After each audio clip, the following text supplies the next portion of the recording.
Would you please join me in standing for the Pledge of Allegiance? Pledge allegiance to the flag of the United States of America and to the republic for which it stands, one nation, under God, indivisible, with liberty and justice for all. Thank you. May I have a motion for the approval of the agenda? Sarah and Dave. It's been moved and seconded that we approve the agenda. All in favor? All opposed? That motion carries. Thank you. Next, we will have our Human Resources Report. Mr. Clark. Thank you very much. First for your consideration is the Professional Staff Report. We have change in status from probationary to tenure. We have one teacher on special assignment appointment, one SRP appointment, 3 business office substitute appointments, 1 business office temporary change in salary, 1 teacher resignation, 1 SRP resignation, 6 SRP resignations for retirement, and we have spring coaching salaries for you as well. Thank you. May I have a motion for the Professional Staff Report? Second. That would be Dave and Renee. Yes. All in favor? All opposed? That motion carries also. That's the good part. You're all Yes.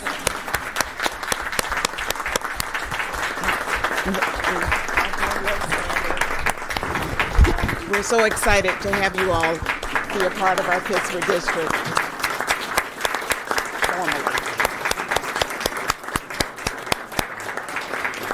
Thank you, and you may be free to leave at this point if you like. Because you're tenured, you don't have to do anything. You're free. I'm going to be busy.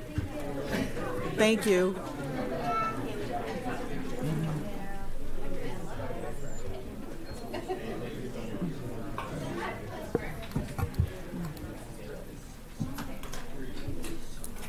Okay.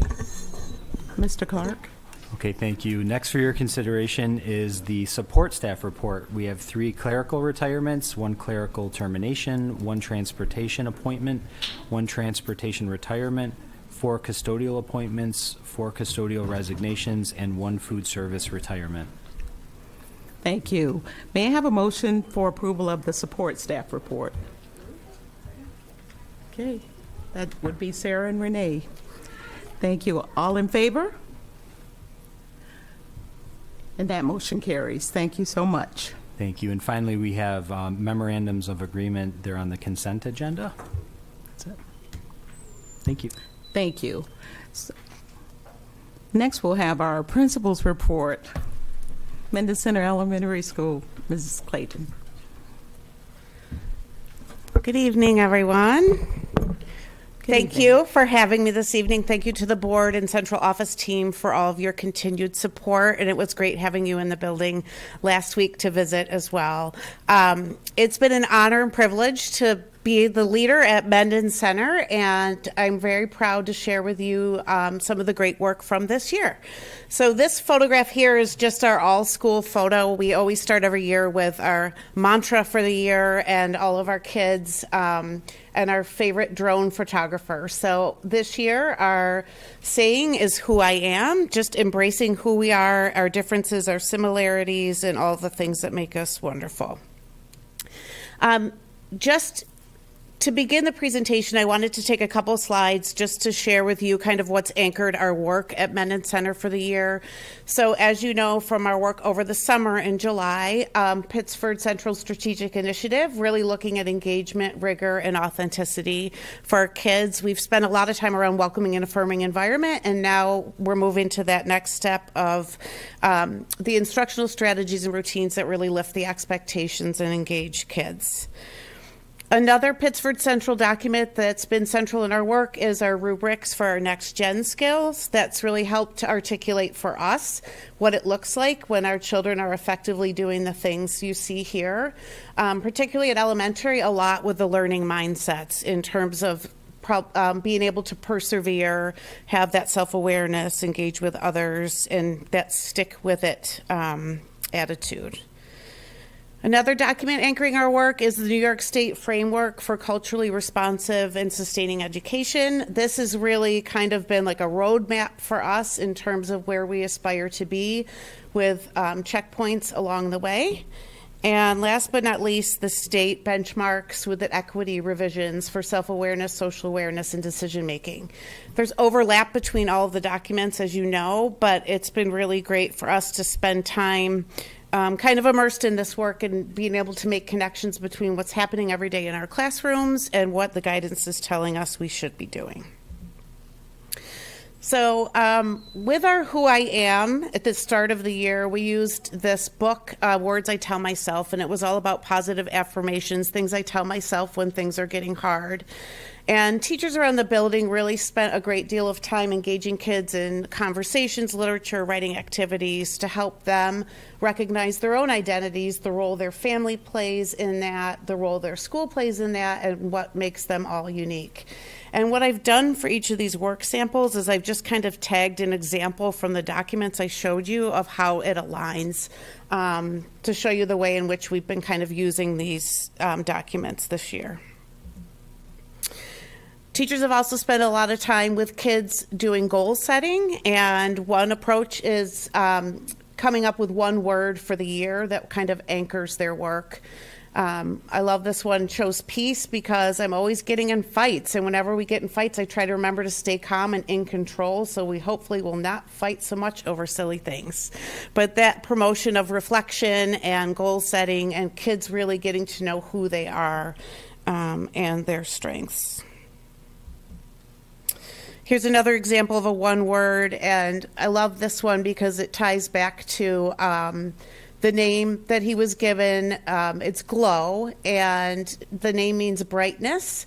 And my mom always tells me that I glow, and I know that light is better than darkness. The word glow makes me feel happy and brave, and I know this year will glow.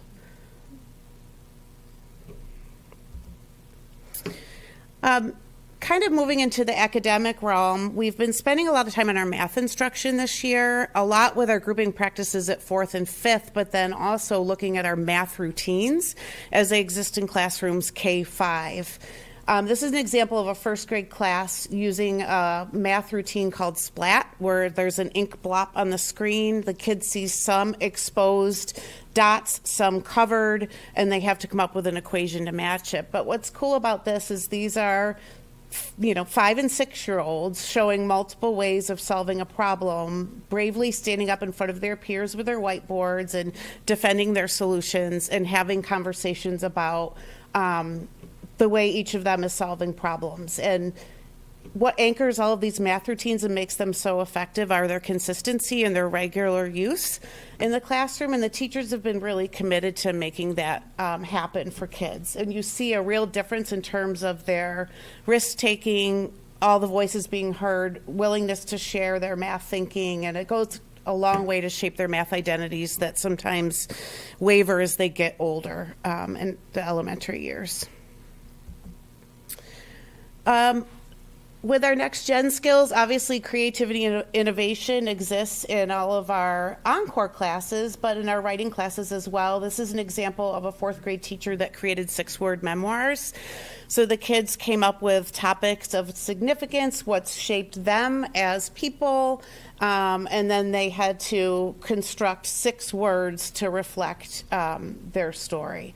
The first one, for example, he died, I cried, it's okay. A student wrote that after the loss of a family member. So it was a much deeper, more involved story, but then kids taking that and doing something different with it and expressing themselves. I'm a weirdo, so what? I love that one.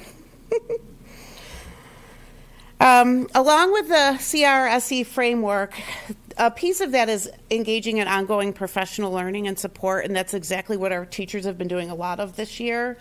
Our K-1 teachers have been implementing Heggerty to accompany the work they were doing with foundations. Heggerty is really looking at the phonemic awareness piece and the sound piece of foundational literacy versus connecting the spelling and phonics that they get in foundations. And it's been great to see the multisensory approach, to see the kids, chopping up words on their arms and doing that oral routine with their teachers, as well as the foundations routine. The two of them in concert have made a really significant difference in terms of foundational reading skills for our K-1 students. And that dovetails nicely with the skill-based groups that we're moving towards with the science of reading and just that really targeted instruction. Another resource that teachers have spent a lot of time with is from the University of Florida Literacy Institute. There's a number of decodable texts and a manual that's extremely helpful. We have some teachers piloting that, scope and sequence. So there's been a lot of work done in addition to the very fancy letters training that our reading specialists have all had 12 days of part 1, part 2 letters training. Now our learning specialists are becoming trained, and they're turnkey training pieces of it to our teachers, which has been fantastic. We continue to use Ames Web very much for progress monitoring. Next Gen Skills at Work. This is an example of a kindergarten classroom using those Heggerty foundation skills. And kids were illustrating CVC words and then adding their own CVC words and just transitioning through the butcher paper and learning to work cooperatively. And this is a great segue and lead into one of the instructional routines on the hub, which is World Cafe. And I'll show you an example in our 5th grade class. This is an example of World Cafe in 5th grade. They were doing the Read Around a Problem unit that looked at issues in our world.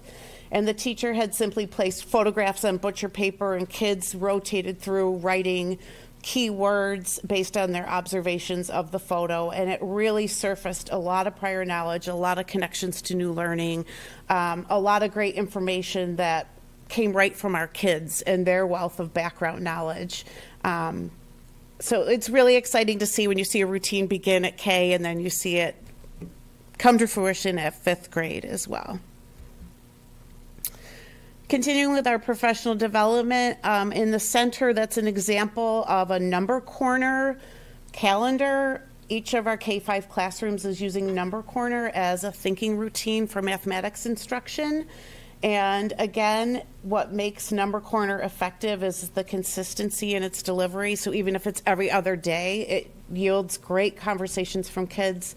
I watched some 3rd graders engaging in Number Corner today, and the conversations were fantastic. And they were drawing conclusions about equivalent fractions. It came from with them thinking and reasoning and using their prior knowledge. It wasn't the teacher at the front saying, now we're going to do equivalent fractions, here's how you do it.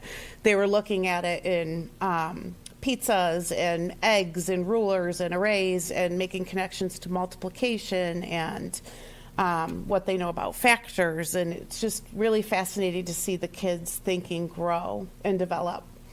We have a number of teachers engaging in a collegial circle around the thinking classroom in mathematics, and that's been a really cool lift in our math classrooms.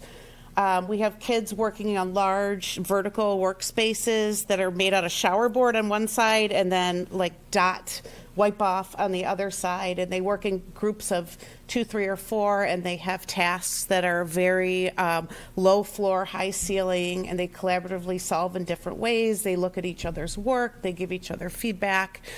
There's natural opportunities for extension and engagement. So the teachers have been doing the professional learning, trying the things in the classrooms, blogging about it, reading the text.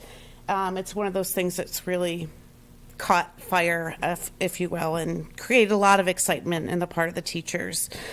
We've also been using the math workshop resource, particularly at 4th grade. That was a grade level where we did the highest degree of regrouping for math instruction. And as you know from my presentation to the board earlier, we're adjusting our practices to align with what's best research-based practices. And we started with the math workshop book as our anchor text. It was a very user-friendly thing that kind of helped us get going. And then the thinking classroom is, the next phase of that. Here's just an example of, in the thinking classroom, the kids using that vertical white space. The bottom is a 3rd grade classroom, top is 4th grade. spending a lot of time about what it means to have accountable talk and specifically math talk in the classroom. But you can easily see how one math lesson done well, like our teachers are doing, just hits markers on each one of those anchoring documents that has really driven our work throughout the year. It's so great to see teachers getting excited about the art of teaching, being able to be creative in their planning and their approaches, but having great routines in their classrooms and high expectations. And you see it K-5 in all disciplines, in all of the rooms, and it's just the best to be able to walk down the hall and see that. So I close tonight with our announcement that we read every Friday. We always have a little chant to go with our theme for the year, and Rich is going to help with this. And I put this photo here for Shayna because it's one of her favorite students. So I am brave, I am unique, I am kind, I am always learning, I am enough in this world, I matter. This is Who I am. This is Who we are. except for there's 650 of them saying it every Friday. So it took us a few weeks to get the hang of it, but they finally got it, and they just love like screaming it on a Friday morning. It's a great way to start the day. So. Yes, they really appreciate it. They're glad we only do it once a week. So, but thank you for your participation. And thank you to Rich Albano, our assistant principal, who is an amazing partner, friend, colleague, and just leads the learning in the building. We're like co-principals, and it's fabulous to work with you. It's an honor, so thank you. And thank you to the board for your support. Thank you. Yeah. Anytime. Anytime. Yeah. Oh, the little thumbprint. The art teachers are fabulous. So. Sorry to say, Rich, I think that was wonderful. The only thing that you could have done better was had a cape and a mask. That guy borrowed that from me. That would have been great. I would also add this morning, as I came in, I saw Danielle Sargent coming in with a box of tape and supplies because she had noticed some of the artwork had fallen down over the weekend Yes. or yesterday. So special thanks to the art department for all of this. Yes. I also got a huge kick out of watching Kathy's face while you were, and Kathy is a Sutherland High School / standards leader / math expert / guru. Watching her listen to your math talks stuff. Like watching Kathy watch you talk about elementary math was pretty cool. I also moved out of the way so you could see Denise. And there you go. But Denise has been a huge support in our building too, and she's been meeting with our fourth grade team as a PLC to really do this lift with the grouping, and we couldn't have done it without her. And your really heavy AP statistics book is awesome. And then the last thing I would just have to offer is it's true how you can get a sense of a building when you walk in, of what the culture is like, the climate's like, the expectations are like. And when we walk into Mendon Center, it is a real special place. So thank you for your leadership. Thank you. And I just want to note this guy with the cape, he's a Haggerty hero. And when they do their Haggerty routine, one of the kindergartners always gets in the Haggerty hero outfit. So kids are really into the Haggerty. So thank you. Enjoy the rest of your meeting. Thank you. Okay. Next, may I have a motion for the approval of the minutes? Emily and Renee. Thank you. Seconded by Renee. All in favor? And the ayes have it. That motion carries. Thank you. And next, we have our 2024-2025 proposed budget presentation and adoption. Thank you, Anthony. Good evening and welcome to our 24-25 proposed budget for your consideration for our adoption this evening. This evening you will hear in order a quick review of our budget guidelines. You will hear very little, which is interesting, on the enacted budget or state aid. There is not an enacted budget at this point. A review of the proposed 24-25 budget, a summary of our revenue, discuss all propositions and legal requirements, and then answer any questions and comments that you may have. Want to give a special thank you to our district planning team and all of our members, along with the Board of Education, for the coordination and collaboration relative to the guidelines as we begin this process middle of the year and go back and forth with the Board of Education for any adjustments or comments or feedback. You can see that as we present our budget guidelines, we begin with a student-based, student-focused budget. Every budget during any given year has a different story to tell. This year's story was one where we began the year with a deficit, knowing that we'd have to close a $600,000 gap. Next year's budget will have a story that shows that that is incrementally larger. But knowing that if we close this gap this year, that next year's gap will be smaller. And one of the things our district planning team, along with the Board of Education, agreed is that we want to keep cuts away from our students, which is why the first aspect of our budget guidelines, which is forward-facing, is on a student-based budget, where you will see no impact to our students within the district.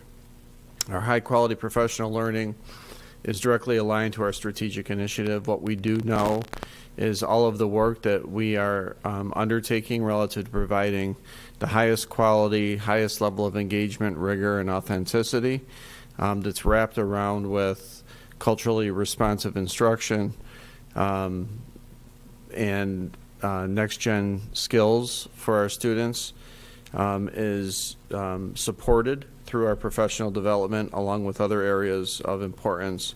This is cornerstone to Pittsford. We believe in continuous improvement. It is seen on a regular basis through our course offerings, through our teacher center, and elsewhere. We also know, and this is an area that has lengthened, unfortunately, we do know that our education is incredibly important to our community, but at the same time, we have a lot of areas to consider relative to finances specific to inflation and our economy overall, where we need to be considerate. And so, once again, we'll be presenting a budget that's student-based that also is within the tax cap. Looking now and into the future has been really critical for us as we look at our long-term financial plan, which the board has been privy to. We've shared this within our district level meetings and have shared this within board meetings, and you've heard me share this, is that our financial outlook, while it's positive, it's not as positive as it's been in the past. So in essence, we are spending more than we're bringing in, and we need to figure that out together, which we've been doing. And we need to do it in a way where we can preserve all the good in our student-based budget, but at the same time protecting all the things that allow us to do extras because of our bond rating, which is the highest it can possibly be in any rating, which we need to be very thankful for and proud of, but also at the same time thinking in the future our capital projects, our balanced debt, and at the same time knowing that we need to be very vocal in our advocacy going into next year, knowing that our state aid proportion is probably not going to be satisfactory. So there's a lot. Every year has its own stories. This year has a lot of stories to it relative to our budget. So we have expiring federal funds. And this was wonderful during COVID, where we received $3 million from federal funds to be able to put towards program to help our students get through COVID.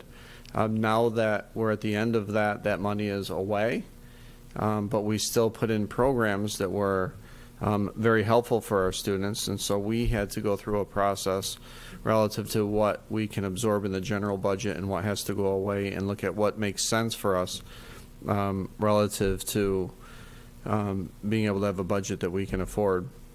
We have the continuous investment or the study around electric buses, and knowing that that's coming up and we need to plan for that.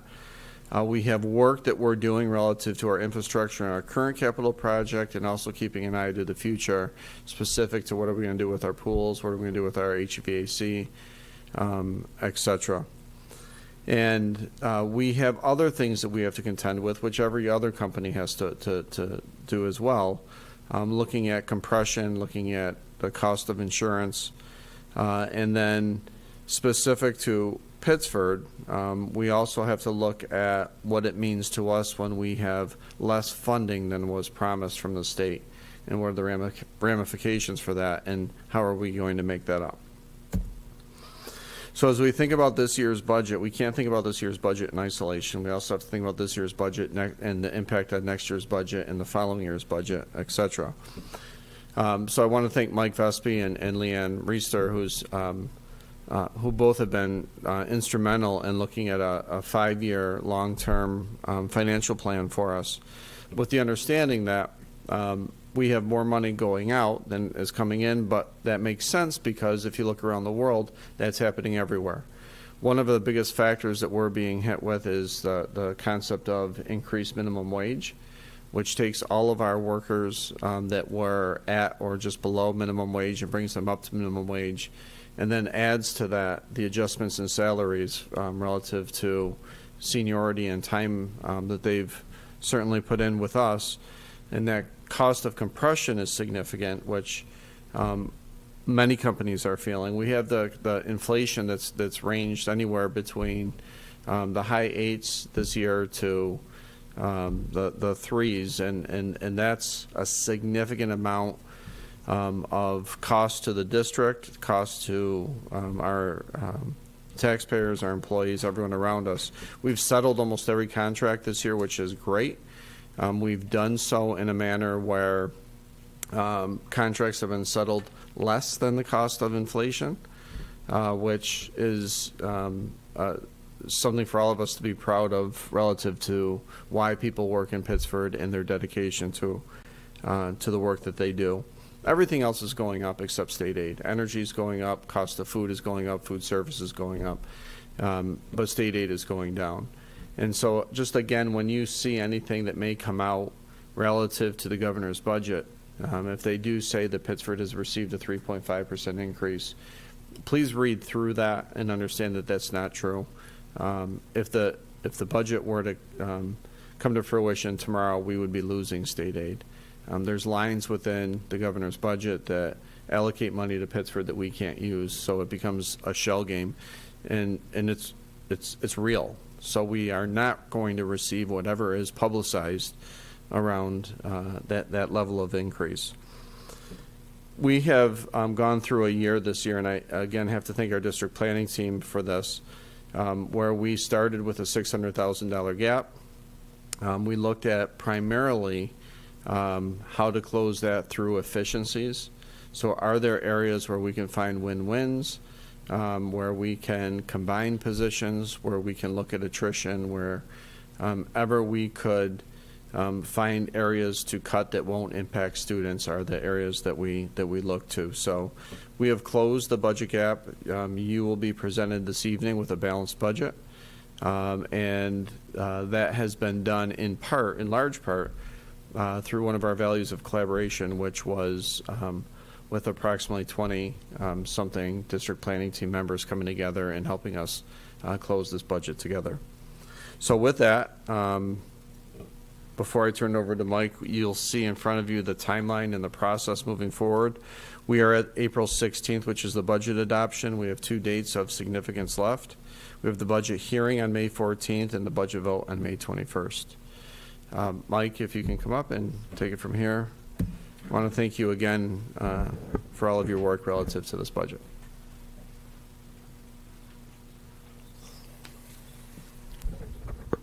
It's really great to have the presentation from the building prior to the numbers review and the budget presentation, because really that's what tonight really is all about. It's resource allocation for those programs and services.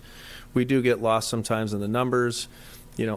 up to this point, we've provided a very detailed analysis by each department and building, but really everything that we saw earlier is what leads us to this point. As Mr. Pirro said, there is not an enacted budget, so it's been a couple of years now where we really haven't been able to give the board an update at this point in the budget process. Kind of kidding around with some of the newer business officials. If you go back a few years ago, say 15 years ago, it was the norm, right? And so it's part of the craft that we do. So when we crafted the state aid budget, we reflect all these cautionary statements, right? So there are estimates, as Mr. Pirro said, there are estimates in that budget that aren't real because they're based on estimates that we provided the state as of June 30th, or actually technically September 1st of last year, right? So we're not sure what's going to happen in terms of our final BOCES spending. We're not sure of our final spending in transportation. And there's estimates in that state aid run that are based on our actual expenditures from this year. So this slide just, kind of cautions to say, keep a close eye on that. We don't have a pre-K program, and so there's a big dollar amount, that's in that line. And as mentioned, federal stimulus is ending. If we look at the executive budget proposal, I know we spent a lot of time on this earlier in the year, but our foundation aid total from what we expect this year and what we were told in the budget, we're getting a $1,161 increase. And then overall, you can see it's about $121,000 less. So that's the reality of the proposals based on the estimate for this year and what's projected for next year. So then we go through and then we say, okay, out of this projected budget, what are we actually going to get? And that's how we come up with a real number in BOCES aid, in transportation, some of these expense-driven aids, and that's the difference. What I tried to do this year is break out some of the other categories because there's really nothing new to add at this juncture. So I try to give a little more detail in some of the other areas, right? So we've talked about a tax levy cap at 2.69%. That has stayed consistent. That was submitted March 1st, and that has remained the same in terms of the budget development. We continue to see an increase in sales tax. You'll hear later in the Treasurer's report that's still positive news. So we're under budgeted, so we expect to receive more revenue. Part of that is the inflation that we see in pricing, and part of that is still a continued spending recovery. In this slide, I'll highlight interest earnings, and again, we're still under budgeted. We performed very, very well in interest earnings. That's an area that I continue to review and evaluate, and so we increased the budget. Now, when we started this budget process, we expected the Federal Reserve interest rates to be cut 5 to 6 times this year.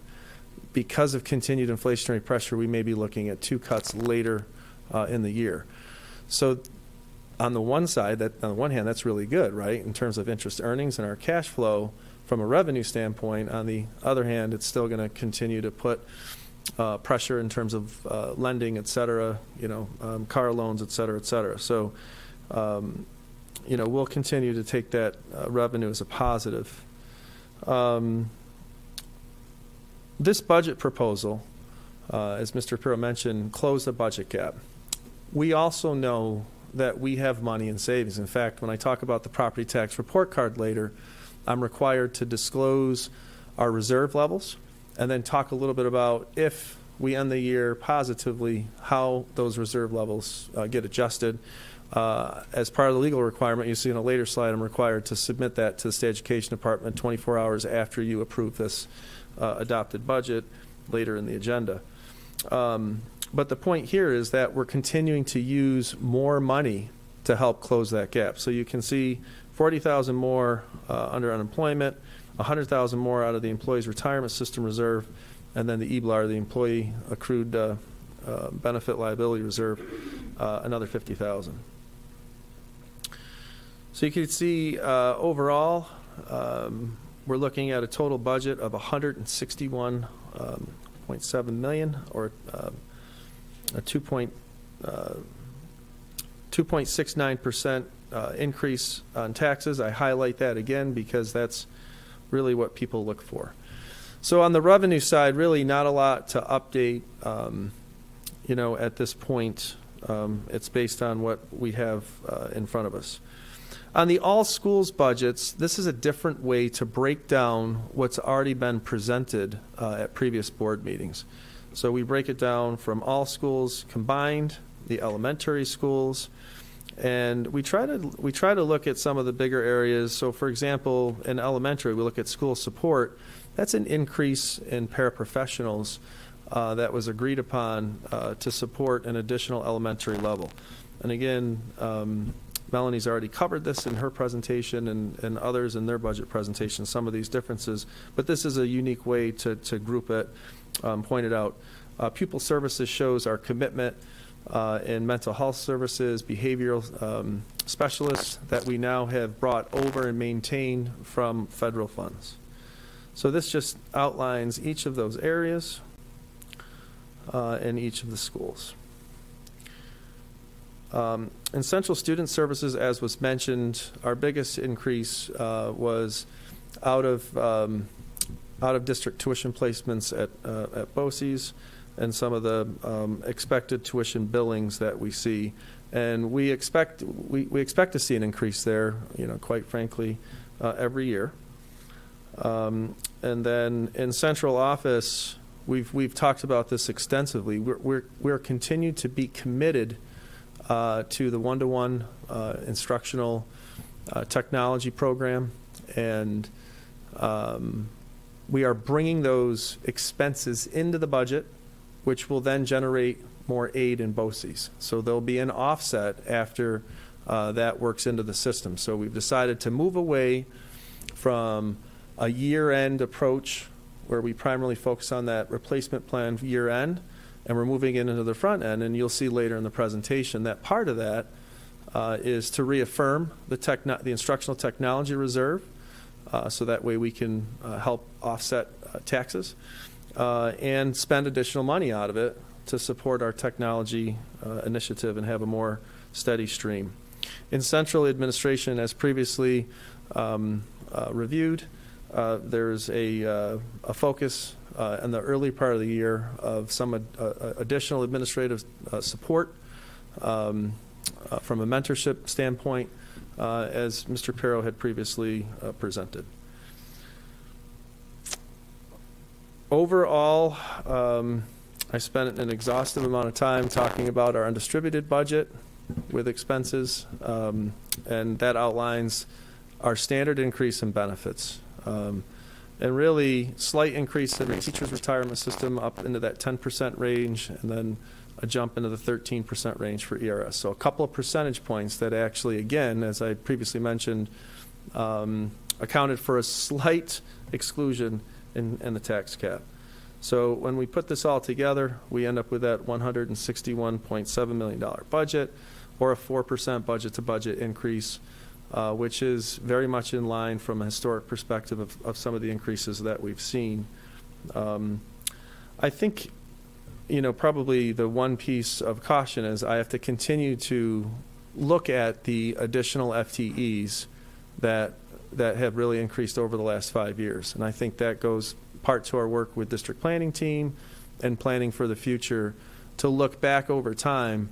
I think to balance the story here, we've added significantly over the past 5 years. And it's the only reason why we're in a position to really look critically at that now is because of that lack of state support, right? Those are all great opportunities for the district, but is it sustainable given the state support that is forecast? So we put it all together. It's a nice visual to see where we spend our funds, and our focus is on schools. And then finally, just a quick snapshot where you take the same information and look at it by object of expense. Again, I want to reference the earlier presentation because really this is all about salaries and benefits that support those educational programs and services for students. And you can see from a percentage standpoint, we were very fiscally conservative with equipment. Everyone was very conservative. We made a conscious effort to increase supplies to offset inflation. So that was a 10% increase across the board. The question is, can we sustain it, right, if you look at our overall budget? So I'd like to highlight that. Our utilities were actually in check, still a large percent of our budget, but in check. And then you see the increase in BOCES services is a combination of additional support for special education services, but large in part that increase is based on instructional technology purchases. This is just a nice way, again, to slice and dice, the budget, where 78% really are the excellent staff that supports what we do every single day. Again, our revenue is mostly dependent on the tax levy. So when we look at the factors that limit the tax levy, it's positive, from the standpoint of support. But if the state aid portion isn't keeping up and we're limited on taxes, then really 97% of our budget is capped. When you look at an overall budget-to-budget increase of 4% and revenues capped at 2%, the biggest revenue capped in that 2.5% range, and then the second largest portion, $1,161. It's tough to look at the future from a long-range planning standpoint and be positive. So again, advocacy is going to be a huge piece, and our continued commitment to looking at this budget from a fiscally conservative and efficiency standpoint is also going to be critical going forward. This is the best part of the presentation because we look at the finish line of what are we voting on. We've got a budget vote. We've got a capital reserve fund, bus purchase, which no tax impact. Again, we're going to use our savings account to buy those buses. Capital reserve for the instructional technology. It just so happens that 10 years ago, the district made a great decision to implement that. It expires this year. We've got to renew it, and we're also asking to spend $500,000 out of it, again, so that we can keep that budget-to-budget increase low with no tax impact, and then, of course, the Board of Education vote. So, again, $2.2 million. It's a little bit higher for transportation, but we are out there aggressively trying to make sure our replacement plan is in check. We still have not received approval from NYSERDA on our electric bus study. So we're waiting in terms of that. But we are making progress in terms of the planning.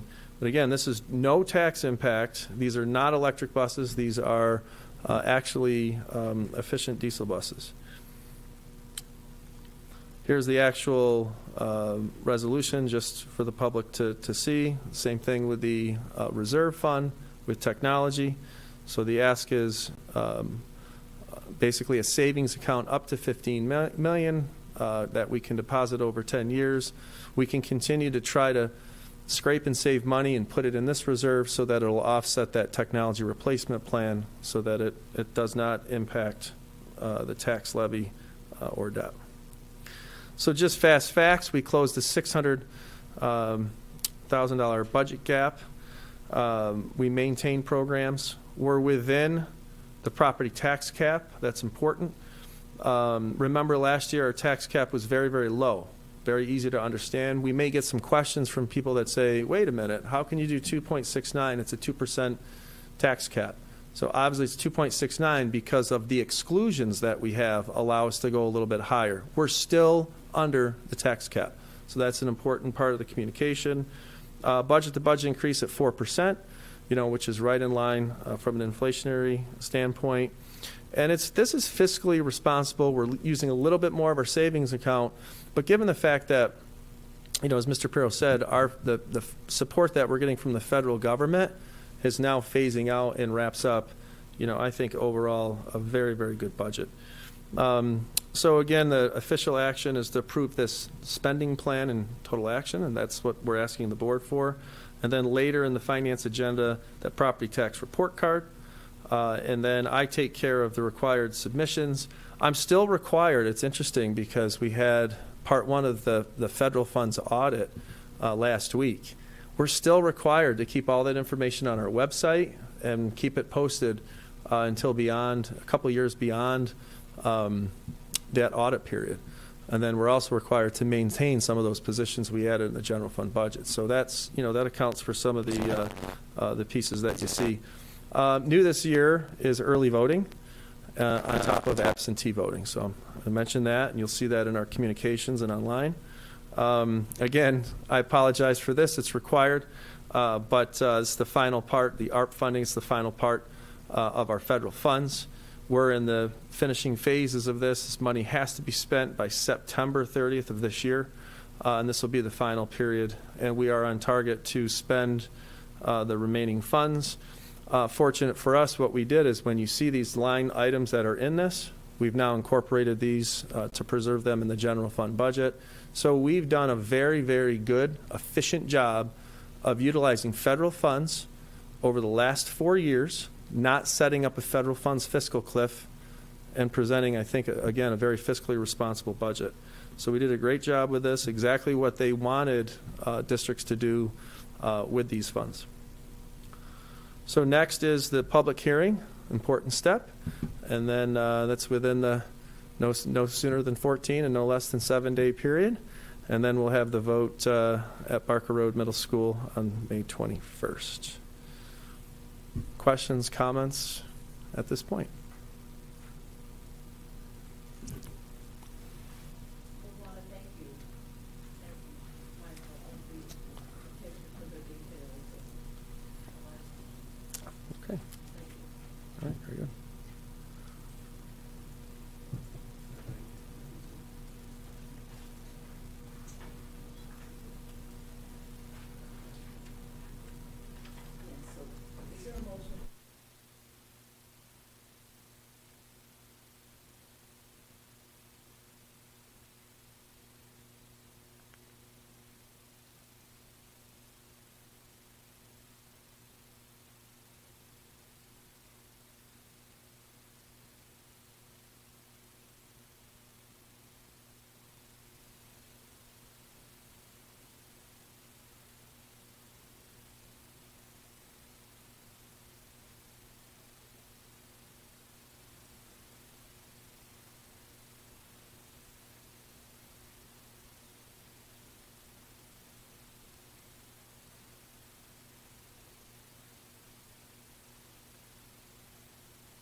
Thank you.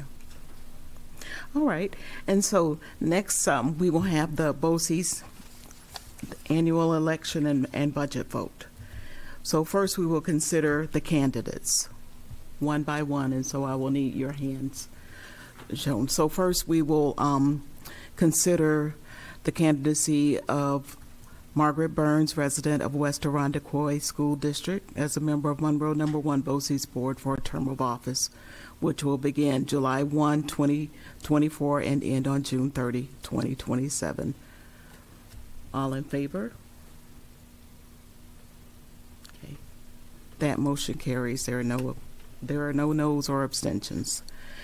Next, for the second seat, we'd like for your consideration to cast a vote for Mark Kokanovich, resident of Brighton Central School District, as a member of Monroe No. 1 BOCES Board.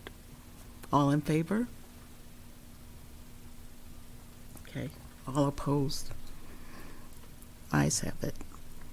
Seat number 3, we are to cast a vote at your pleasure for Tom Nespeka, resident of the Webster Central School District, as a member of Monroe No. 1 BOCES Board.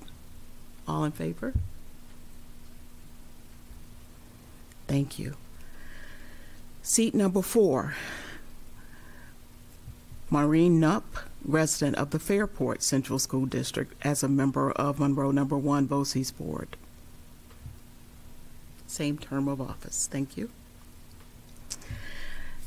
Seat number 5, Nancy Samal, a resident of the East Irondequoit Central School District, as a member of the Monroe 1 BOCES Board. Show of hands. Thank you.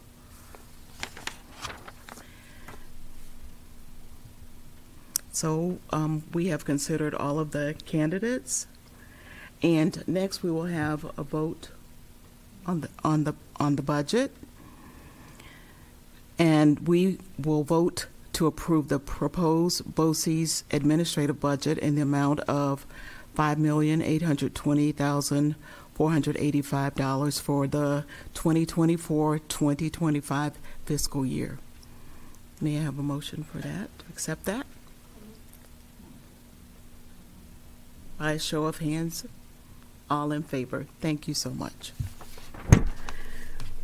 That concludes the actions regarding BOCES. Next, we will have the financial report from Mr. Vespi. Okay, very good. For your consideration is the acceptance of the treasurer's report for February. Of items to note of importance, we received an additional $1.8 million in sales tax, and it was a little bit, actually trending a little bit lower. We're still overall trending above, but a little bit lower.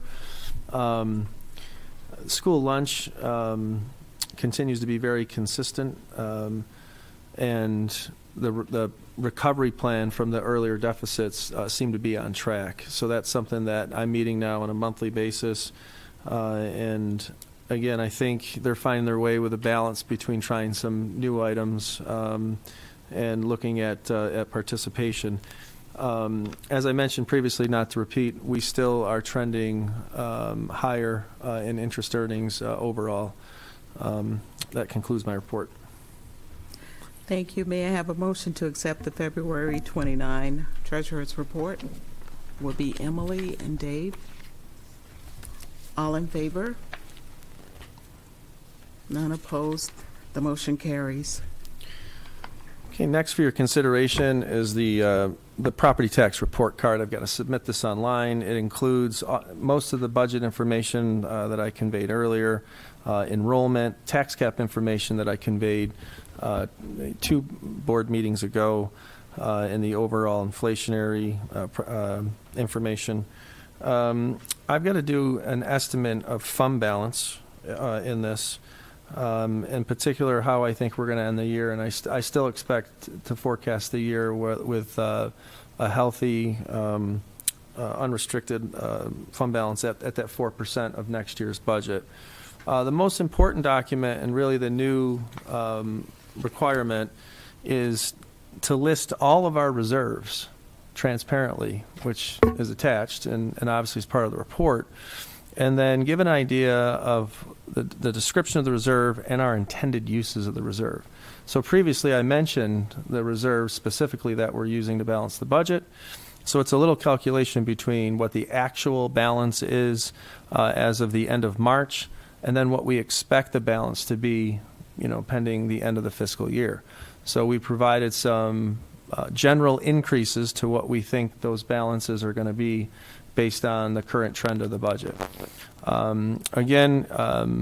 It seems to be in a much more positive situation where we're anticipating additional surplus because of the previous record amount of increase of foundation aid, right? That was owed to the district for many years, and then the offset of some of the expenses from the federal funds grants.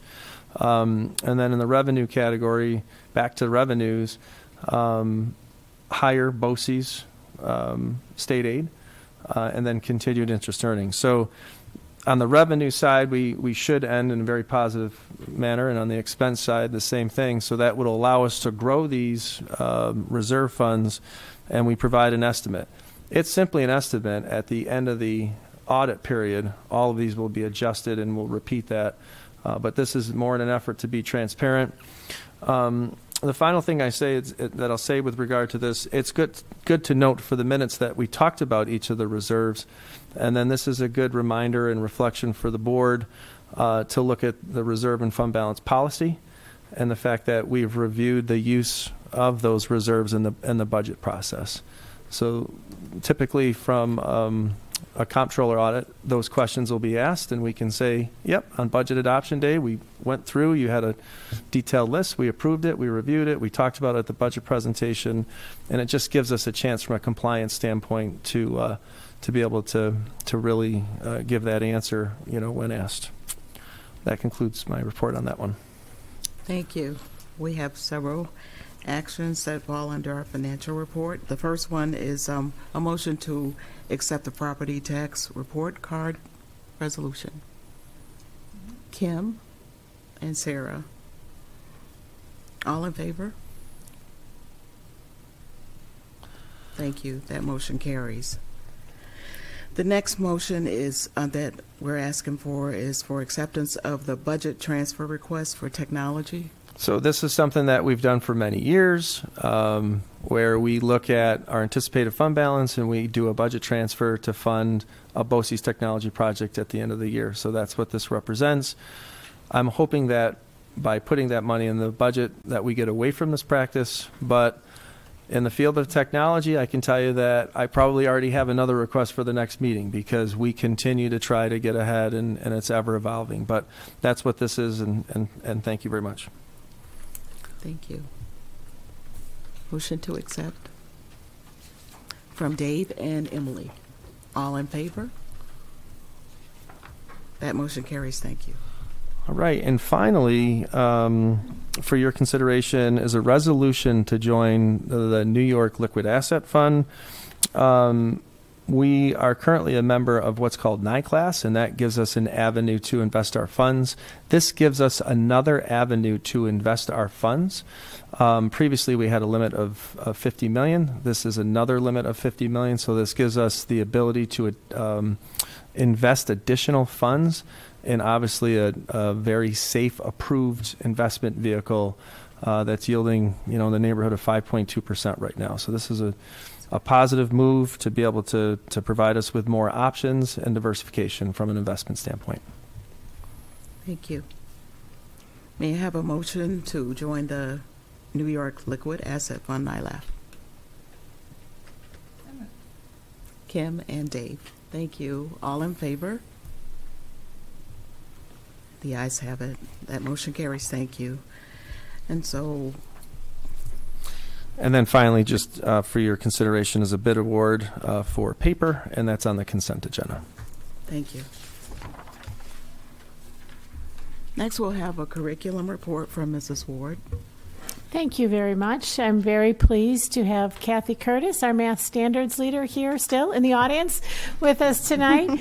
Kathy is here representing her department and specifically her team of AP statistics teachers from both Mendon and Sutherland who've spent a good deal of time over this year looking at and evaluating a new textbook for the AP statistics course. And before she shares with you, and you do each have a lovely fresh copy of your own to borrow and take with you after this meeting so you can peruse it and learn all the things you want to learn about AP statistics. But before Kathy shares her reasons for recommending this particular text, I want to publicly acknowledge the fact that despite the fact that this is a math textbook that you're looking at, Kathy took her team through the entire protocol for review of instructional materials. So this has been vetted not only through the lens of is the AP statistics correct and accurate and well presented for our students, but they've looked at it in terms of readability, representation, and cultural appropriateness for our students as well. So thank you for acknowledging the importance of doing that with even a college-level math textbook. Yeah, it's different than in 07 when we had an EP Stat request textbook in 2007. So we have a different protocol, and it's very comprehensive. We've spent some time at ILC and things developing it. And you don't always know what you're going to discover when you go through a process like that. So we had the 3 other folks on the team with me, And really, the question came from Erica Bonin, one of my colleagues at Mendon, was like, I can't hand out those books anymore. They're 2007. We have to find a new resource. And I appreciated her saying so and asking. So then we put our team together, asked Melanie if that was reasonable. Watching budgets, it makes me nervous, but I know there's a bucket for instructional materials. So with that, we came to agree that this was the textbook that was our favorite. We also, the other one that was very good is the newer version of what we currently have by Bach, David Bach, who's Ithaca, so he's close by, which we really appreciated that back then, but now 17, 18 years later, we're looking at going in a different direction. The two authors for this textbook are AP readers. They have been in and around statistics for 20 years or more, and so they're part of developing AP statistics at the College Board level. And with that, there was a change in 2019, and you'll see that in our notes in our summary of what the priorities are with statistics. So when we first started looking in November, it was edition 6. And so we were getting pretty far along, and I thought we were almost done. Edition 7 came, so I was trying to find similar things. And there were a few notable differences, which is also in the minutes. So I think they, as a publisher, are continuously looking at how do we better our product. The things that are really stood out to us as why we went with this one, which kind of that top page is really quite a nice summary for you. If I just talk about the content, there's 4 strands, and those are developed, the units are developed around those 4 strands: probability, different statistic choices. And then the second one, certainly no matter where you come from, what your ethnicity is, you will see yourself in this textbook. So we took quite a number of different positions. LeBron James is in there. There's a female golfer in there. There's male and female pilots. So things that you may not have seen in 2007, that now you're seeing images of a wide variety of people and families. When we talk about rigor and authenticity, it's certainly rigorous as an AP course. It's a great option. Many of our kids are taking it. We estimated 110, and we're looking at like 120 right now, so we were pretty close. But the fact that it's growing a bit is wonderful. So in the way of topics, like why would a kid want to take this class? So I wrote too many of them down, but I just want to share a couple. So very relevant, distracted driving, right? We want to keep our kids safe. College costs. I just got FAFSA things this week, so that's in the forefront, certainly. Social media, sports, health. COVID's in here. COVID's not in 2007. So data around genetics, real helpful, I think, and very interesting. Once you start looking, you're going to get in the weeds a little bit. So if you're looking for a bubble graph that shows you where should I move rather, to be living the longest and earning the most money, that's on 178. And I was surprised, but I asked people this question. Yeah, I know they're going to look. So it was surprising, but we will learn a lot by looking through a text like this. So I appreciate your time. I appreciate the colleagues that helped me make this decision and the opportunity to talk with you tonight. Computer science was the last one a few bits ago. So thank you for always supporting our instructional materials. Thanks, Kathy, and thanks again for your thoroughness of the process. And Kathy, being Kathy and such an experienced standards leader, knew to plan well in advance. So while she acknowledges the budgetary implications, and AP textbooks are quite pricey, and you can see, I think this one comes in at $160 per book. She planned in advance, and so we have set aside money in next year's district textbook fund allocation to more than cover the costs of this request. So the money is there. So we would ask for you to enjoy the book between now and our next board meeting. Bring it back to the next board meeting, please, so I can return them to Kathy. And at that point, we will ask you to take action on approval of this for our AP statistics courses for next year. Thank you so much. Thank you.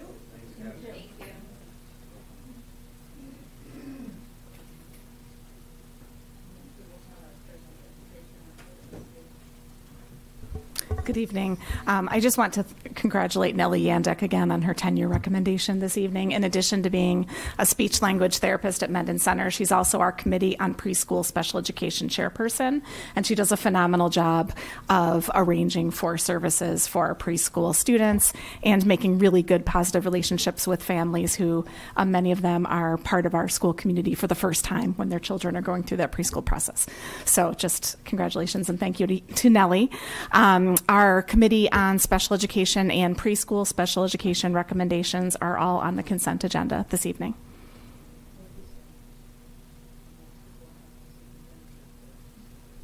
Thank you. There is a need this evening for an executive session to discuss the employment of a particular person.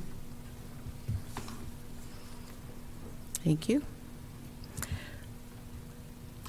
May I have a motion for the executive session need? Second.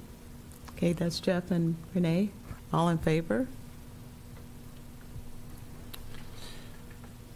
And for your consideration, Sutherland High School DECA Club has a field trip to Anaheim, California, for your consideration. May I have a motion to approve the field trip to Anaheim, California for DECA? That's Dave and Sarah. All in favor? No opposition. That carries.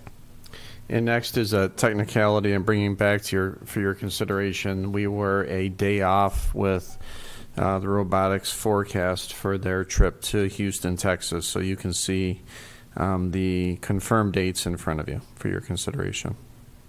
Thank you. A motion to approve the amendment to the Pittsford robotics team field trip. Renee and Kim. Thank you so much. All in favor? Thank you. Motion carries. I have to thank all of you so much for this next item. In particular, probably two board members who have really closely read every single policy and have come back with different questions and items to make sure it's perfect. And we are in very good shape. And so for your consideration is the BOCES 2024 policy audit recommendation and approval. Thank you. Is there a motion to approve the BOCES 2024 policy audit? Yeah, we do. Oh, I'm sorry. That would be Kim and No, it's both. It's Kim and Emily. Emily. So you just Thank said you. There they are. We do not call people out at this meeting. Oh, a very sincere thank you to both of you. Thank you. All in favor? Thank you. That motion carries. Thank you. Also would like to recognize music teachers from Calkins Road, John and Robin Beal, for their musical Midnight at Midday, attracting both local and national media attention, but at the same time aligning their work to our strategic initiative, which is relevant and authentic activities and instruction. And boy, that was fantastic for them to do that on their own. Similarly, Dan Hosey, Sutherland High School science teacher, had created a video for well, it went to all of Southern. I'm not sure who he created it for. It was amazing, though.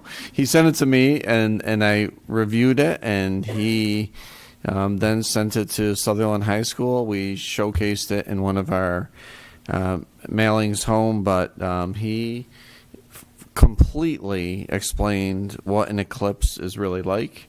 And so I want to thank Dan for his initiative relative to the eclipse.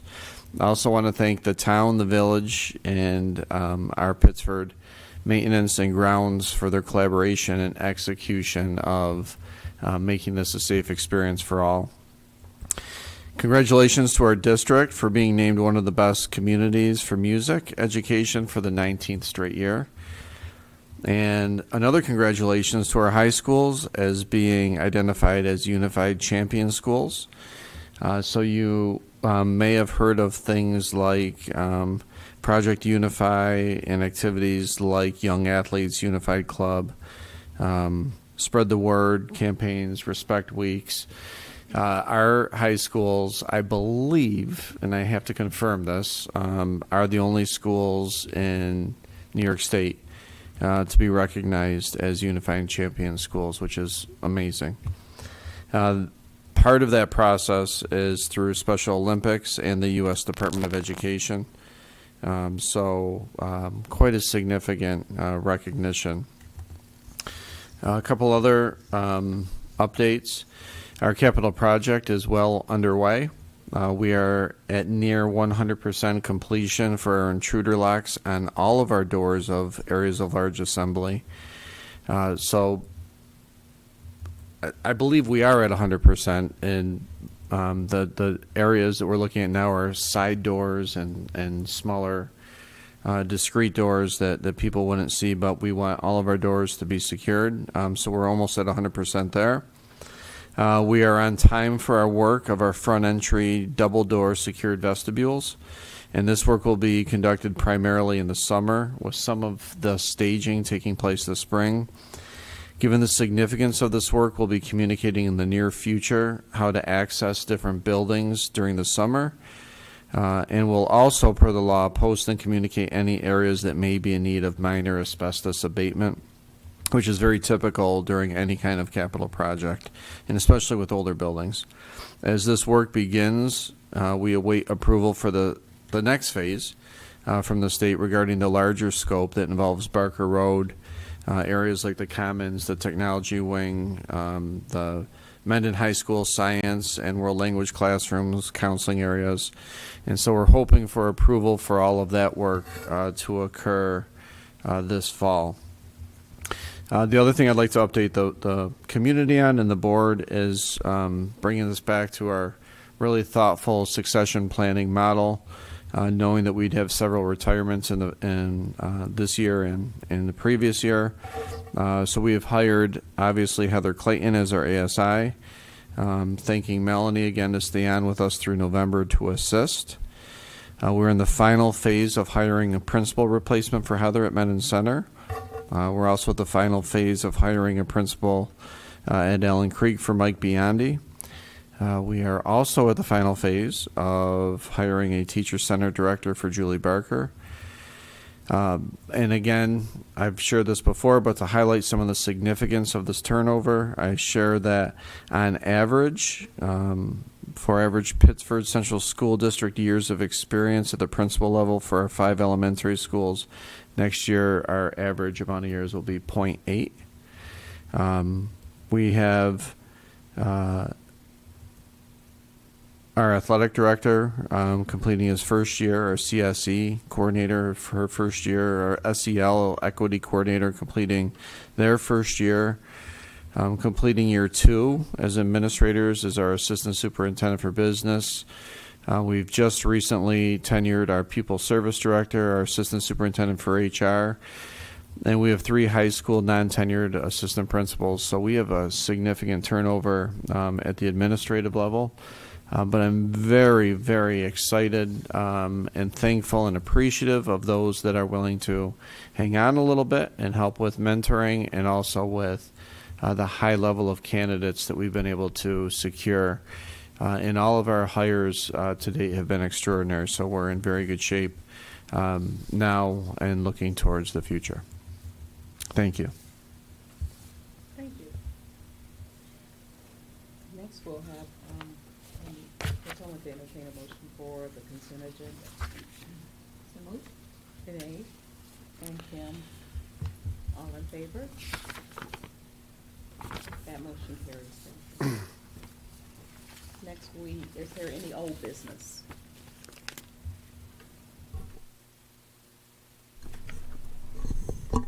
Is there any new business?